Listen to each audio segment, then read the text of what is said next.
Hello there, you're now with me, Hendigui, and this is TVS Nightline. Without further ado, let's dive into today's topics.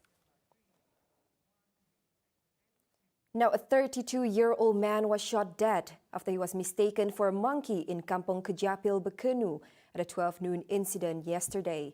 It is learned that during the incident, the victim was on the tarp tree at a height of 32.6 meters from the ground. The deceased was identified as Muhammad Halim Jami. Miri Police Chief ACP Hakamal Hawari said policemen were dispatched to the scene after being informed of the tragedy. Meanwhile, an elderly male suspect has been detained to facilitate the investigation. At the same time, police also seized a shotgun and 13 bullets. Fire and Rescue Department Bomba personnel from Batu Niah were called and brought down Muhammad Halim's body from the tree at around 4:40 p.m. The body was later handed over to the police for further action. A total of 393 teenagers aged 16 and 17 from SIMUNJAN have received their first dose of vaccination today. The numbers were made up of students from SMK SIMUNJAN and SMK Sri Sadong. Its Assemblyman Aula Idris said, who was in attendance at the vaccination center PPV this morning, the students gave a very encouraging response to being inoculated. Di SIMUNJAN, kita ada dua buah sekolah menengah di kawasan saya lah. Kawasan saya ada dua buah sekolah SMK SIMUNJAN nombor 1 dengan SMK Sri Sadong. Pada hari itu setidaknya sudah mulai diberi vaksin lah.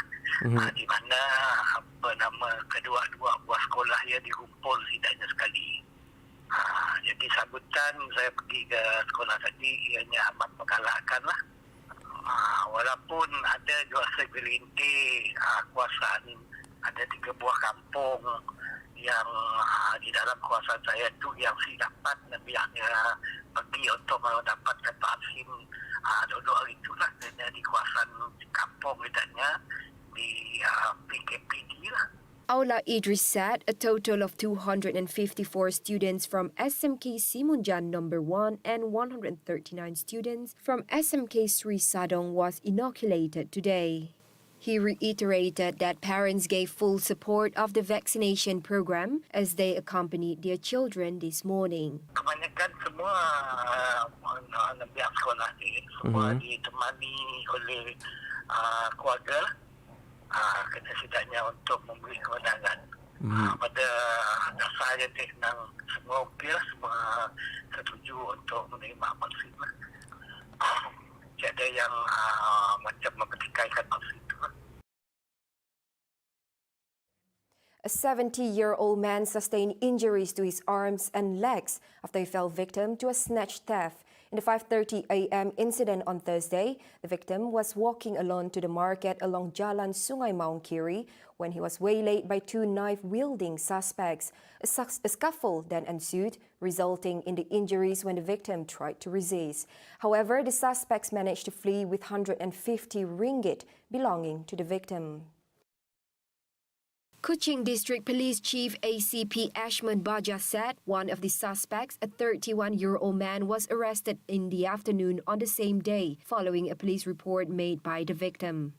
Ashman added that the suspect has various past criminal records and was picked up by a team of policemen from the Criminal Investigations Department in Jalan Nanas Barat this afternoon. He reiterated that the suspect has a total of 9 past criminal records for various offences, including drug-related cases. The victim, who is currently being treated at the Sarawak General Hospital, is reported to be in a stable condition. The case is being investigated under Section 395/397 of the Penal Code for armed snatch theft. Now, common initiatives regarding travel bubble and quarantine arrangements could be explored between ASEAN and China to revive the tourism industry and also people-to-people connectivity.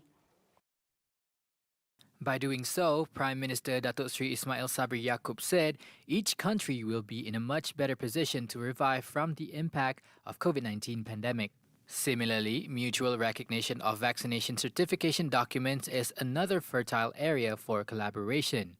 He said creative efforts are vital in reinstating people-to-people connectivity as the pandemic has resulted in border tightening, with traveling still being regarded as a high-risk activity. The travel bubble is one of the three key factors highlighted by Ismail Sabri to be the basis for future ASEAN-China cooperation and in facilitating economic recovery from the impact of COVID-19. Ismail Sabri said China has been instrumental to ASEAN, particularly being one of the earliest partners to offer assistance during the pandemic.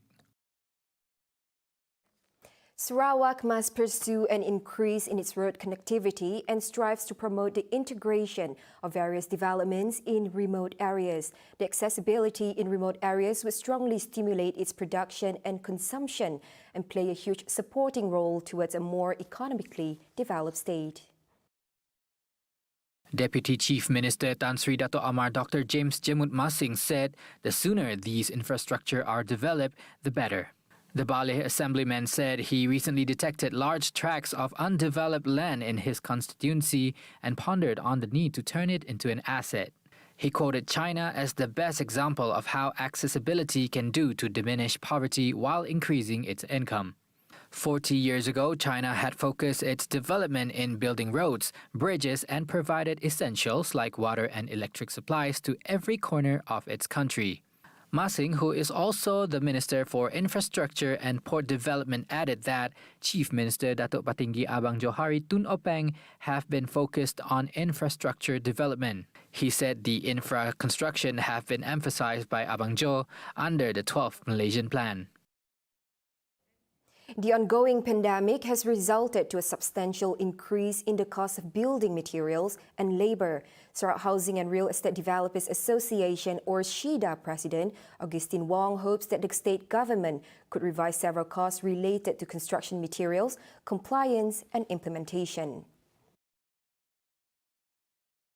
According to Augustine, private developers are experiencing heavy loss delivering projects that were previously put on hold due to the pandemic.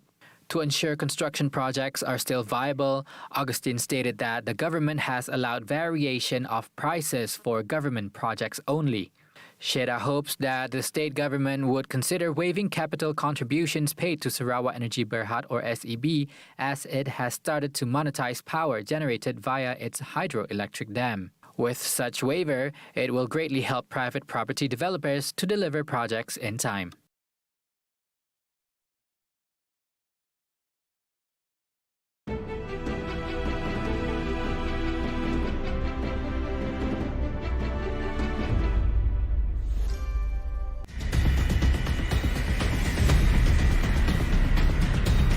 Yang kami faham pakai mask. Jarak mesti at least 1 meter. Wash hand frequently. Tak mestilah pakai facial mask. Penjarakan sosial. First of all, macam kita masuk mall kah, sini-sini kedai, mesti scan. Sentiasalah jaga doktor. Kita jaga kita. Kita jaga kita. Kita jaga kita. Kita jaga kita.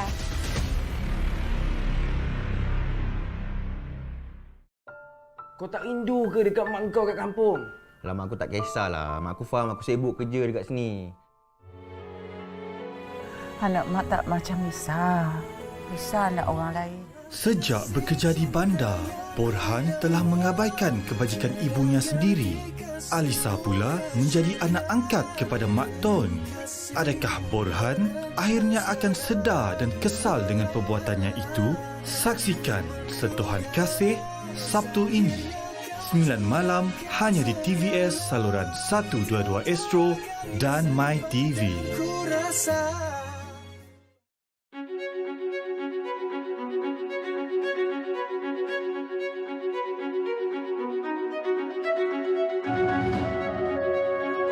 They actually first arrived here. The British bawa orang India for this purpose lah.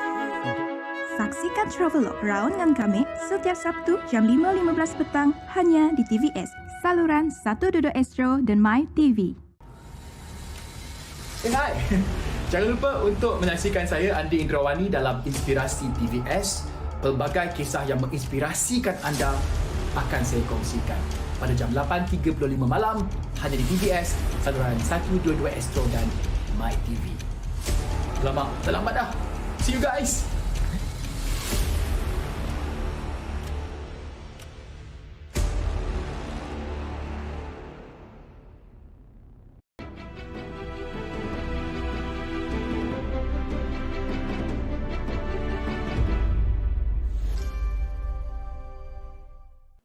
Hello there and welcome back. Now moving on to some COVID-19 updates. Sarawak contributed the most COVID-19 cases for the 5th consecutive day today, with 3,734 cases and 5 fatalities reported today. This brings the cumulative number of cases reported in the state to 147,764 cases.